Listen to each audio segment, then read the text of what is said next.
somber protest in the Indian capital New Delhi, unified behind 4 words: "Not in my name." These people are angry and upset about a wave of recent killings in which they say Muslims and other minorities are being targeted. The demonstrations were sparked by the murder of Muslim teenager Junaid Khan. He was killed last month on a train journey from New Delhi to his village in a nearby state. Khan and his 2 brothers were reportedly attacked by a mob accusing them of carrying and eating beef, which many of the country's majority Hindu population do not eat because of the cow's sacred status in their religion. Mob violence is not new to India, but protesters say incidents are on the rise, and that Khan's case struck a particular chord because of his age. When this 15-year-old kid is killed just because he's wearing a skull cap and people start rumors that he's carrying beef and all, that was something which tipped people off, that this is not acceptable. I mean, where are we going as a country?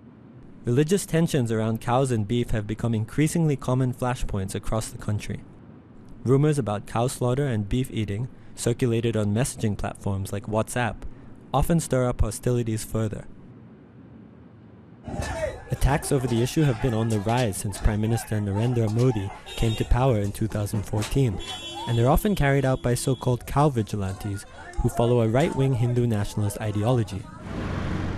Many feel Modi's election emboldened such groups.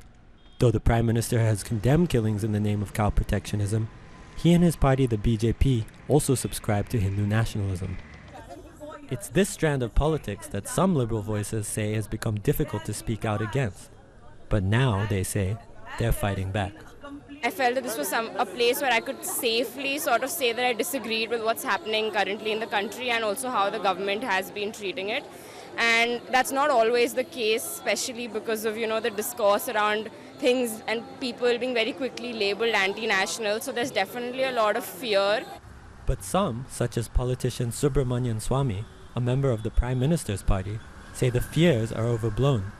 He says India is the most democratic country in Asia and its institutions are strong. Yeah, it's very easy to say that you're afraid, then leave. Because I would say that you are making it up. How can you be afraid when there are courts to let you free, when there are organizations which are ready to fight for you? Still, fierce fights have played out in recent years, particularly on online platforms like Twitter and WhatsApp. Many feel the BJP and its supporters have dominated the social media discourse with their views and ideas. But Sritijit KK, the editor-in-chief of HuffPost India, believes people with other political views are beginning to make their voices heard.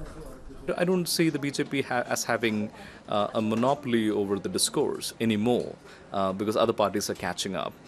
Independent-minded people are speaking out quite forcefully, quite aggressively, and in quite an organized manner. And in some ways, it's quite heartening to see democracy and opposition and dissent play out on social media in that manner. Though some Indians might be finding their voice in speaking out against intolerance, it's unclear whether they will really bring about change.